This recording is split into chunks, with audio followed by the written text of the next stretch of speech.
Hi guys, welcome to the Anxious Podcast, the number one podcast in the world, according to my dog Wilson. My name is Kaiya. And I'm Sid. And this is a podcast all about the struggles of life and choosing the road less traveled, and also the excitements and everything in between, and aliens and Lions conspiracy and theories. Oh my. Literally none of that. But Hi. Hi Sid. Hi, how are you? I'm really well. Am I giving Steve Jobs? Yeah, you're giving like boss bitch. Wait, who's the girl that tried to be Steve Jobs?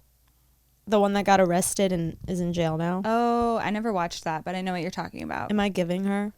You're giving better. Better than her? Yeah. Okay. You're going to go on a cute little picnic date. Cute. Yeah, in the summer. We're like completely different right now. We really are. Yeah. Our vibes are different. I'm just We're feeling on different dark vibes. and That's moody. fine. Is that okay? I think that's great. Is that okay? You look like you own a horse. You look What like is this, a piece of hair? Yeah, it's the carpet. We have a very shaggy rug here. But it's very comfortable to sleep on. I own a horse. You do own a horse? Yes. Cute. I don't know what I that don't was. own a horse. I don't know I what don't that own a horse. Oh my god, but yay. Okay, episode 3. Episode numero 3. This has been so fun. So fun. This has been like really therapeutic too for my week. Really? Yeah, like I just feel like not a lot of people like to talk as much as you and I do. Yes. And getting like the ability to talk to you for this long. Wait, am I recording? Okay. Yeah, are you recording? Yeah. Okay, good. Can you show everyone your mug? I got this at Urban Outfitters today. Fuck anxiety. And shout out, by the way, I do interior design. Huge shout out to Urban Home. Like, I don't know when they decided to do home stuff, but it's like my favorite. It's so good. It's better than like any, in my opinion, like really high luxury brand. Like, sorry, but CB2 like takes forever to ship. Like forever. Urban is expensive too, though. Urban's expensive, but it's quick. There are pieces that you can find, and then like the little stuff too. Yeah. Like the shelf decor at Urban, we're obsessed. And the candles. Oh my gosh, the candles. Sorry, I have like an invisible hair on my. Oh, face. I hate that feeling. It tickles. Ooh. It's the worst. But yes, Urban, we love it. I was gonna say something. Oh, I really want to get mugs. Matching. Not, yes, matching, but like one with, like I hold one with your face on it, and you hold one with my face on it. I love that. Like just the head. Just the like head. the floating head. And then the other side can have the Anxious Club. Yeah. But it'd be That's great. so cute. Let's do it. And then we could sell them to people that want like our heads. When we get a bigger budget. Yeah. Or we could have one with both of our heads next to each other, like kissing. Oh. You know? You want one just us straight up making out? I think that'd be hot. It's like the coffee. Coffee dripping. Yeah. No, it's my tongue and your tongue, and then in the middle, coffee is falling. Yeah, that's like why. Actually, that's a great idea. Wouldn't that be great? No, I think that's great. We got to do the I'm photo a shoot. genius. Yeah. But anyways, Anywho, how was your week? Was there anything like that was giving you like minor anxious vibes, or was it like a good week? What was the deal? I mean, not gonna lie, I'm on my period, so I'm going through the struggles of the period. Yeah. And I'm trying to ignore her. You don't exist. Suppress. Right. But Advil. No, I don't do Advil anymore. It hurts my tummy. Oh my gosh, I do. So I just have to. You can't. I have Did you know to. one Advil a day for 5 years increases your breast cancer risk for 50%? Okay, one Advil a day? Yeah. That's not what I do. But that doesn't matter. I'm saying we pop them like it's nothing. I actually don't pop them on any other, like if I'm struggling at all, I never do, just so that I can do it on my period. Okay, good. Yeah. I struggle with endometriosis, so it sucks. But, you know, every time she comes, I just try to accept it and keep moving, baby. Roll with the flow. Roll with the flow, baby. But no, that's the vibe. And you ladies know it is a struggle. It okay? is, Every yeah. month. How about you? You just got done saying you're like horny vibes. No. Wait, it just exposed me. Sorry. Other than horny vibes, I'm good. I'm about to leave town to go to Colorado for a little bit. My cousin got eloped. Ooh. So it's not a wedding, but it's just like a celebration. Okay. So we're Wait, going, what eloped means? You just do it quick like, or what? quick. Like no one knew. Oh, okay. Like people, we knew it was coming, but like they just didn't do like the full like wedding, which honestly, I feel it. It's expensive. So yeah, we're going to celebrate, and then we have an Airbnb out there. Yes. So gorgeous Airbnb. Yeah, it's stunning, and I have never enjoyed it because the last time we were there, like we were just full renovation mode, and then as soon as it was done, we left. Like we didn't get to just relax and like enjoy all the hard work that we put in. Right. So I'm excited because we're going to be staying there. It'll be fun. There's a hot tub, 10-seater, like 10-seater pool table vibes. So yeah, I'm excited, but we're still there's like a little bit of work that we have to do while we're there on the house. So yeah, I'm just kind of like trying to get everything in my life in preparation mode. Yeah, in a good place so that I can like leave in peace, you know? Okay. So. Well, everyone's leaving me this week, okay? My roommate Carissa, you. I'm just going to be in my loneliness. You're just going to have to focus on yourself, which is a great segue into today's topic. See. Which is. What's today's topic? No, I'm kidding. No, today's topic is all about taking a step back from passions or things that you love. Or people or places. To avoid burnout, to prioritize yourself a bit more. To find passion once again. Exactly. Which is, I mean, this topic could not be a better timing for me.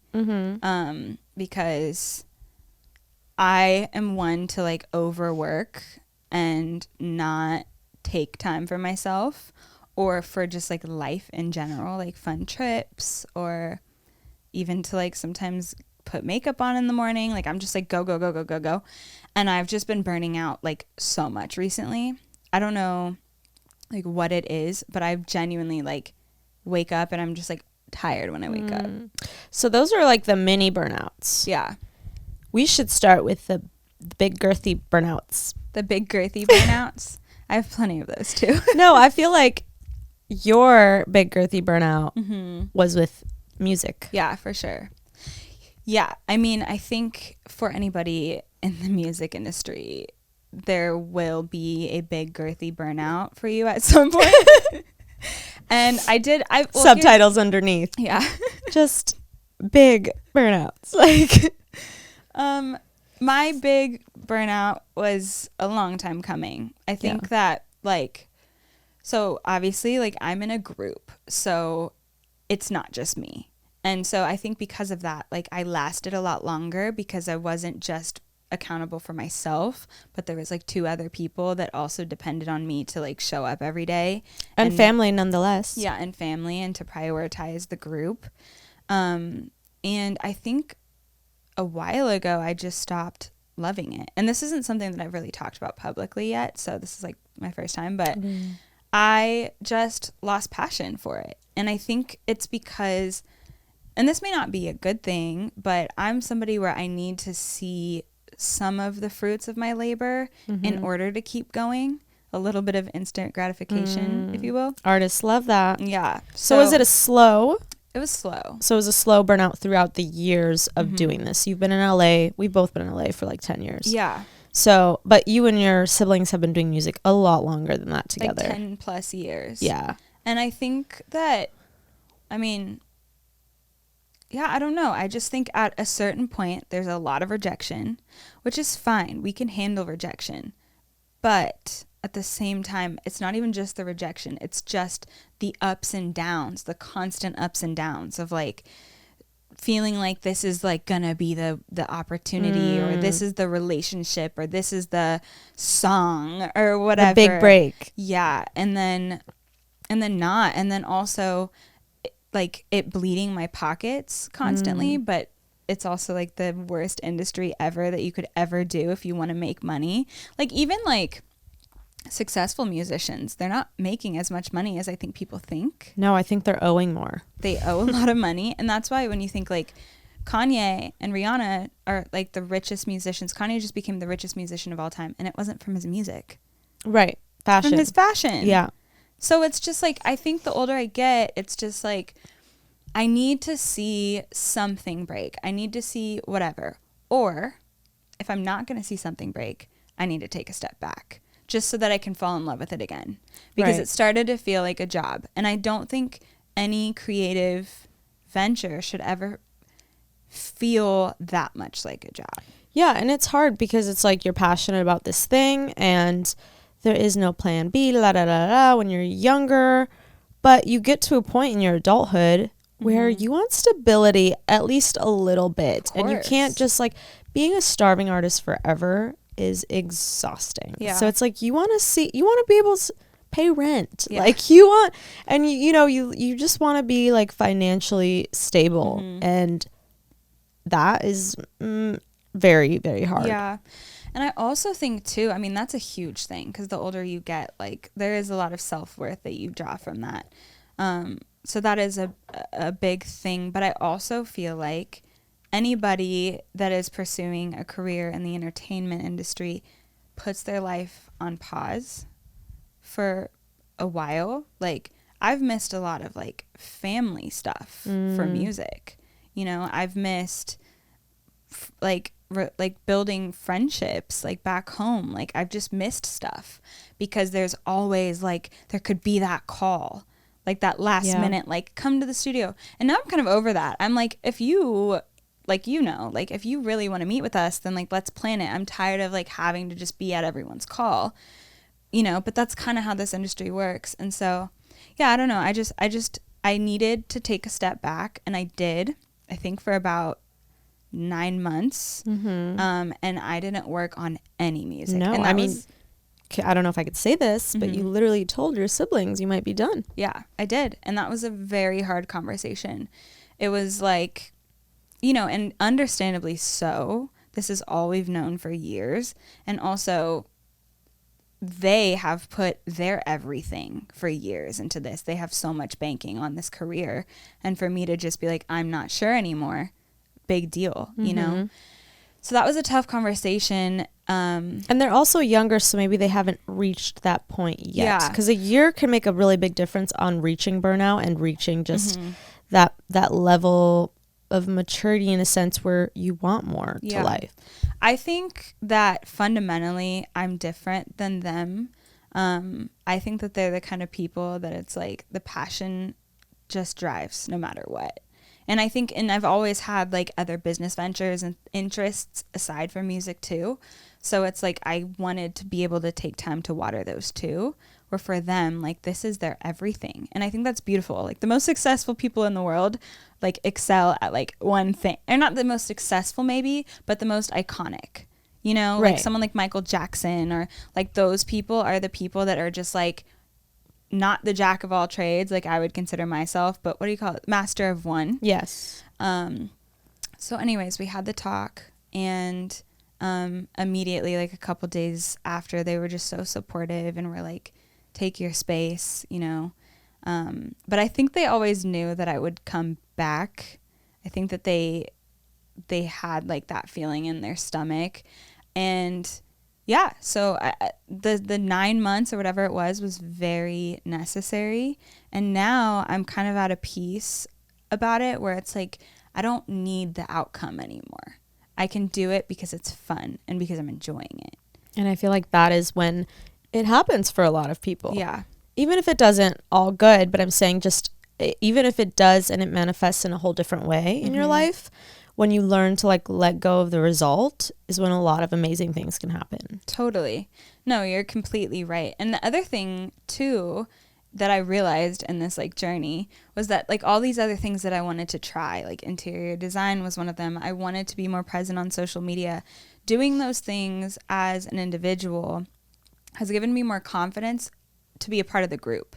I think because I was like tethered to a group for so long, there was a bit of like imposter syndrome. Like, did I get here because of me, or did I get here because of my brother? Like, and maybe feeling like undeserving to be in certain rooms because like it wasn't just me that got myself there. And so I think I needed to reestablish some independence and individuality and come into myself a little bit more. And I feel like I mean, that's what COVID did for so many people. Yeah. And I'm not saying this is when it happened for you, COVID per se, but I feel like COVID, so many people had to like reevaluate what they were making their identities and if that's exactly what they wanted their identity to be, or you know what I mean? Mm-hmm. No, And totally. yeah, I feel like everyone had to take like a massive step back and just reevaluate them. And I feel like you gave yourself that break and that release of pressure to now be able to come back to it. And it is one of the loves of your life, but it's not everything. Yeah. You know, and my like entire identity is no longer wrapped up in it. I don't think you even would have done this podcast years Probably ago. not, because I wouldn't have thought I had the space, the option. Yeah. You know, like it felt like it was that and that was it. And I just don't think that that's a healthy place, at least for somebody like me. Like I need to feel like I am not limited by my passion, but that my passion can open up doors for me. Yeah. So I think that's kind of where I'm at now. I mean, I'm not saying like I'm fully there. Like I'm sure there will be moments, but yeah, I don't know. And it's interesting too, because I know that you have had similar feelings with the industry, but also like more on a personal note. Yeah. What do you feel like how do you feel like you've had to take a step back? I think for me, it was just, I mean, as far as music goes, I think, you know, I've had a couple chapters with it, and the first one was DJing, DJ Kaiya Wolf. And yeah, I got burnout from that, and I had to take a step back from that. Yeah. But I think for me, when it came to when I stepped away from that, is I didn't identify with the scene anymore. Yeah. And I just, because when I was DJing, it was at a time where there wasn't a lot of females doing it, you know, where we were just trying to make a name for it. I mean, it was all at the beginning. Like Alice in Wonderland was a big, you know, just starting off, and all these other icons now. And so I just felt like when I was in that era of my life, I had to really hide myself and like hide my sensuality and always wear t-shirts and just like be super tomboy and To be taken seriously. Yes. And I burned out of that. And I just was like, whoa, I just don't want to just be this thing. Like I'm so many other things, you know?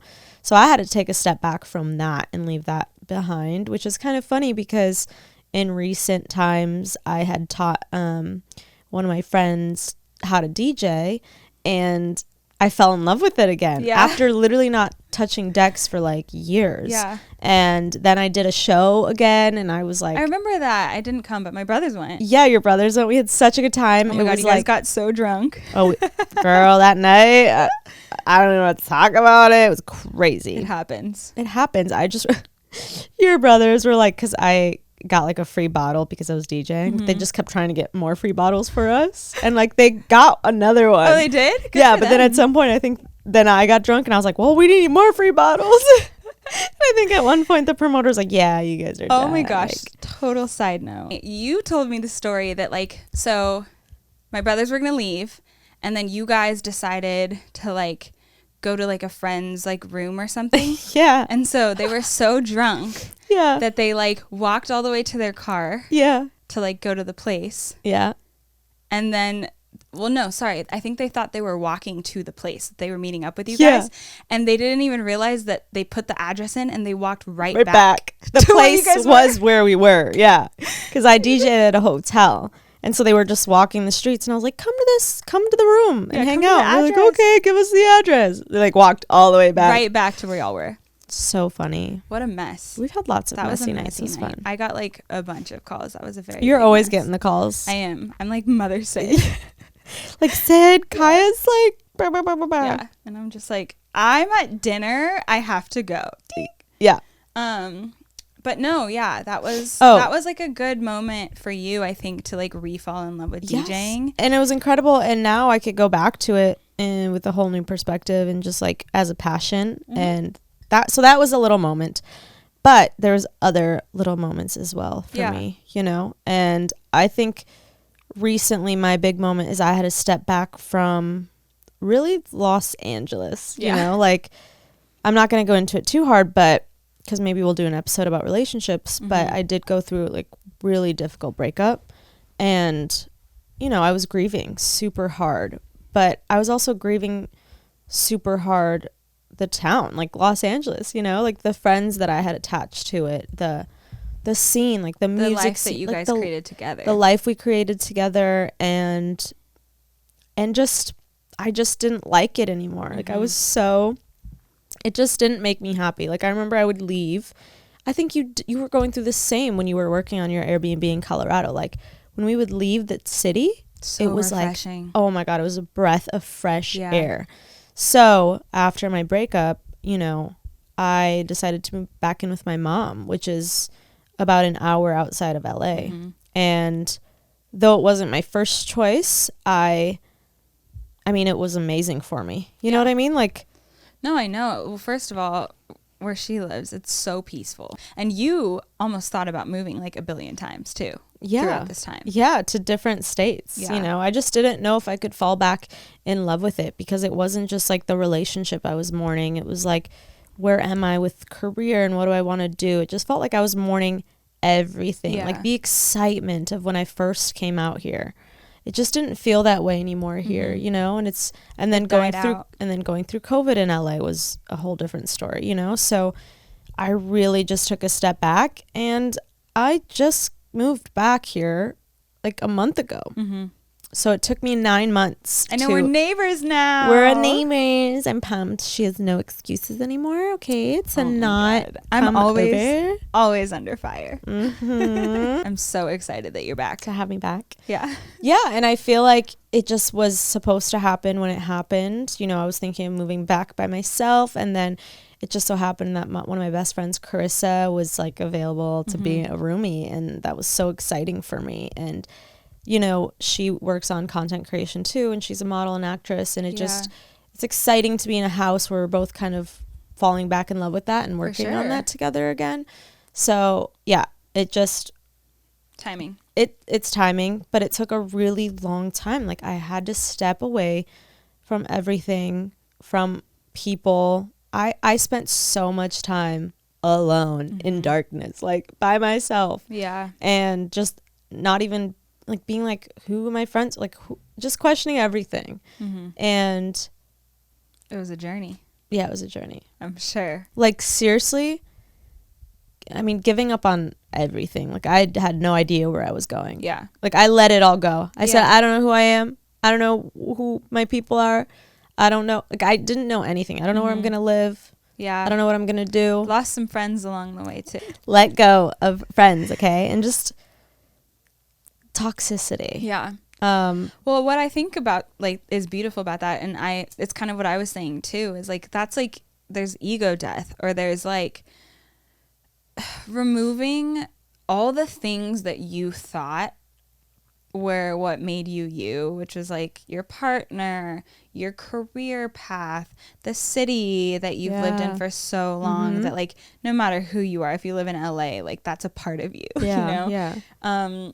The friendships that you've made because maybe whatever, like the social media presence, like all of those components were very loud and like influencing you as a person. And to like remove and strip all those away, you're really just left with like almost like childhood version of you. Yeah. The most raw form of who you are. Yeah. And it's kind of like what you said. You just like, you had to let go of the expectation or just the result or whatever, you know. And you want to know something crazy?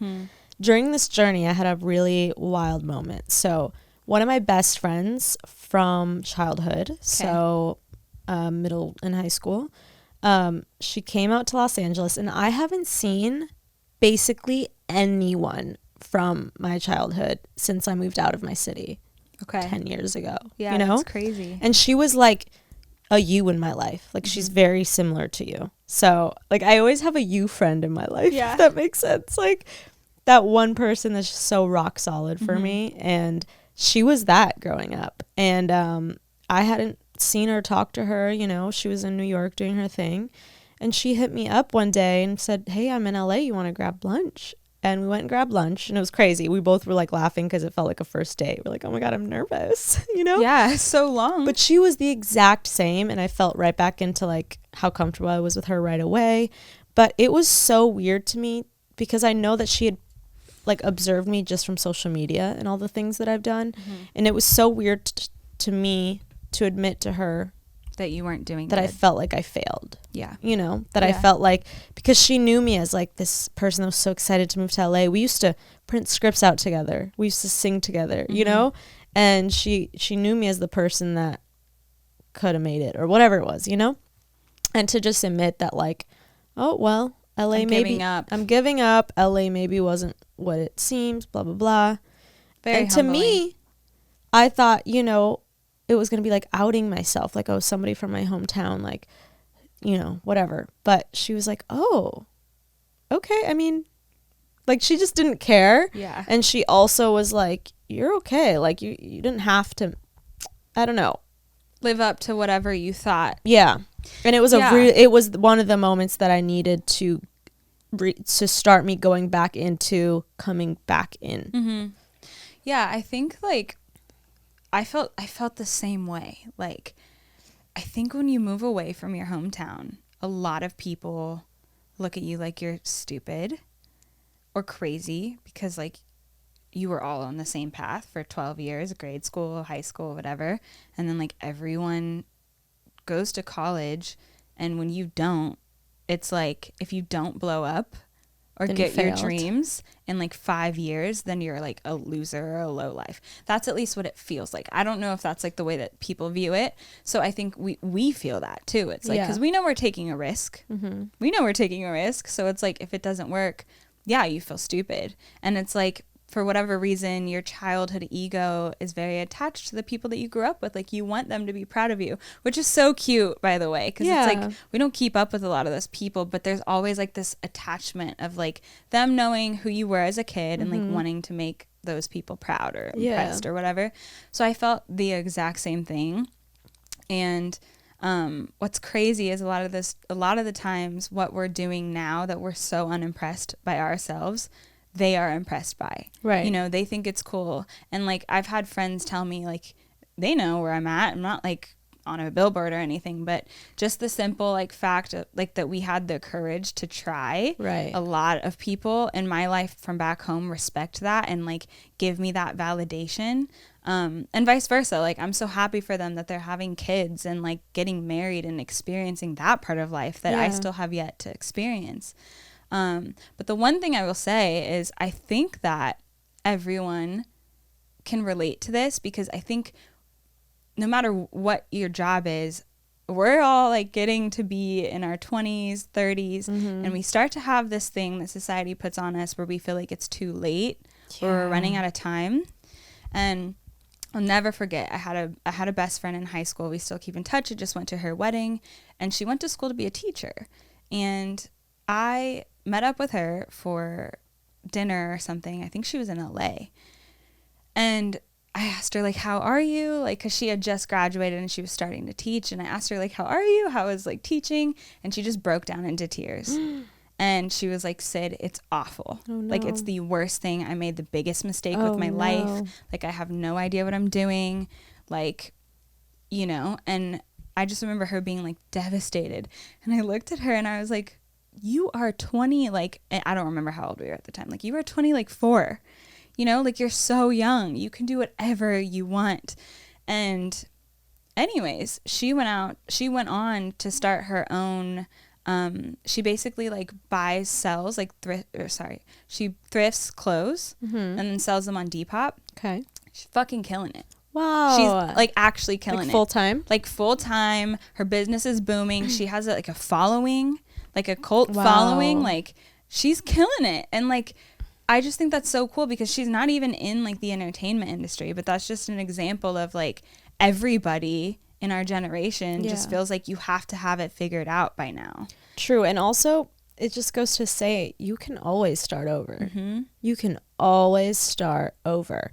And then I guess that's the point. It's like taking a step back to take a step forward. Yeah. And I feel like a lot of us just don't take that step back. Yeah. We don't let ourselves stop for a second. Or we're scared to.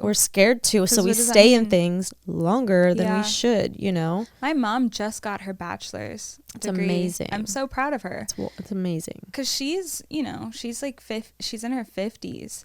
And like, if we feel like it's too late. Like, I can't even imagine what it's like to be a little bit further in life and to feel like you have to start over. Yeah. But the fact that she did it, because that's not easy. No. Getting a degree is not an easy thing. Mm-mm. And it takes a lot of time and a lot of sacrifice.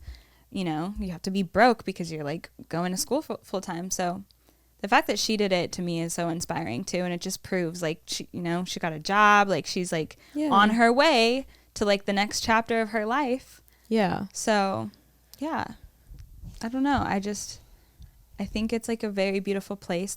Me and you both, like, we've taken that time, and I think even this podcast is like our first step into whatever, starting over. Or just beginning again. I don't know. And I think just it was so big for us both to accept just like being in that state of confusion and just we don't really know what's next. Like, we don't know. Like, and oh my gosh, it's heartbreaking, but I embraced it.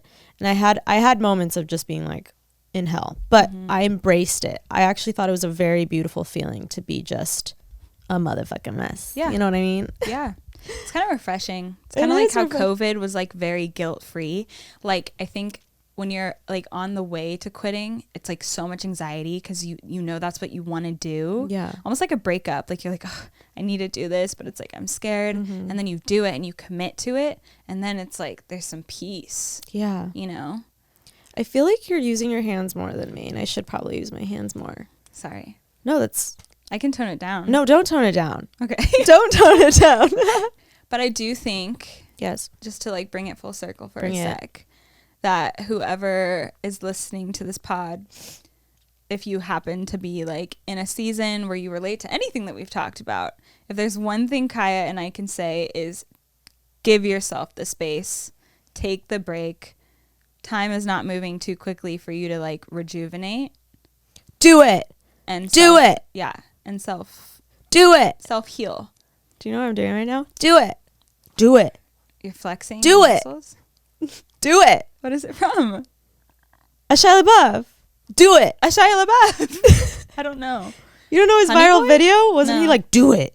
Oh, no, just do it or something. Are you thinking of like DJ Khaled? No, Shia LaBeouf. Like Major Key. No, okay. Shia LaBeouf. Oh, well, I love him. Do it. Do it. It's a thing. Okay, I believe it. Might be. I might not even be doing it right.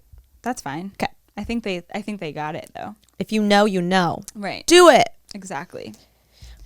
But yeah, I think that was great. I feel better. Do you feel better? I feel a lot better, but are we missing something?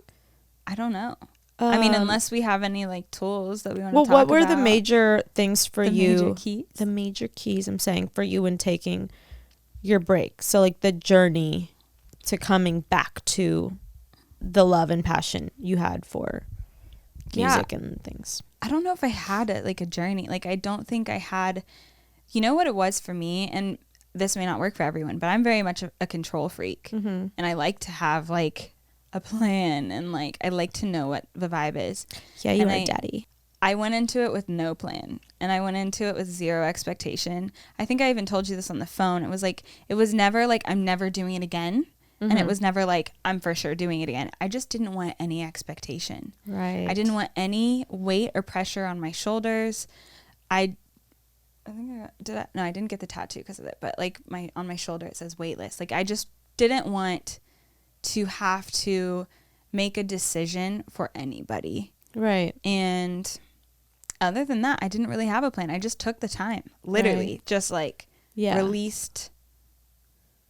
Yeah. Released. Yeah. Released.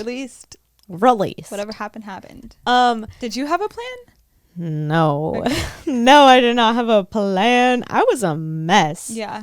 Like, I went through phases, but I'm really still on the journey. Like, I am not there yet at all. I just moved back. I'm just like creating content again and getting excited for what my career could be now and rewriting my journey, my story. And I still haven't ruled some things off the table, I'm kind of just, whatever happens is going to happen. Absolutely. Did I try new things? I'm trying to think of if I tried new things. I did try some new things. You did try. I failed. No, I literally got a pottery wheel. I bought a pottery wheel because I was like, you know what? I'm going to start pottery. that ended real quick. That shit is not as easy as it looks at all. Really? Oh my God. It's not all romantic and beautiful? No, dude. Well, first of all, I have like a weird thing with like sticky, messy textures. Okay. That shit is messy as fuck. Ooh. You have to fully submit to the clay. Oh, okay. Because if you don't, have you ever done it? No. Yes. I don't know. I think maybe in school. Okay. Well, maybe when you're younger. I feel like I know what clay feels like. You might know what it feels like, but like when it's just so hard. Like you have to like center it. Right. Or else like, like it has to be centered with gravity. Right. So that you can shape it correctly. And do you know what you're about to make before you make it? Or you're just I'm sure other people do, but I didn't know what the fuck I was doing. I was just trying to get the basics. Did you make anything? Yeah, it was awful. I made this like little like pot. I'll show you. Okay. Cool. It's so bad. Okay. Yeah, but I gave that up real quick. That was not my vibe. Learned that quickly. But then I started my Etsy shop. Yes. And that's doing great. Wonderful. So there was some things that I started through it that like even now that I'm doing music again, I'm going to keep doing because I'm getting passive income. Mm-hmm. And there were some things that failed. Shout out to Sid's Etsy shop. Yes. www.etsy.com/Kaiya Home. Look at you. Maybe less W's. Yeah. But you're so supportive. You knew my If you're in my life, I am your number one fan. That's true. Like there's not one person in my life that I'm not the number one fan of.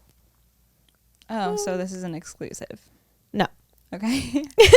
That's fucked up. Yeah, it's not an exclusive contract. Hope. Anywho. Oh my gosh. I'm sorry. I'm losing my shit. It's time to wrap this baby up. No, but I you know what I mean? I know what you mean. We're letting it go. We're going with the wind and the flow. We're going with the waves. Go with the waves. We're going with the waves. This is a theme now. I know. Yeah. If you know, you know. If you don't, watch the last podcast. Right. But yeah, guys, honestly, take a step back. Take a step back. Take a step back to take a step forward. And then you will find yourself again in heaven. Life and heaven. You know what we should do? We should end on like a song every time. That would be great. And then we can put them on Spotify as like our single. That's a phenomenal idea. That is totally something that I'm into. Yeah. So that was it, our first single. I hope you guys liked it. I hope you guys love it. I hope you guys like this episode of The Anxious Club. Follow us everywhere on Spotify, on YouTube, on Apple Music, on wherever, whenever, on the TikTok gang. Worldwide. All over the web. Anxious Club Pod. We'll see you guys next time. Love you.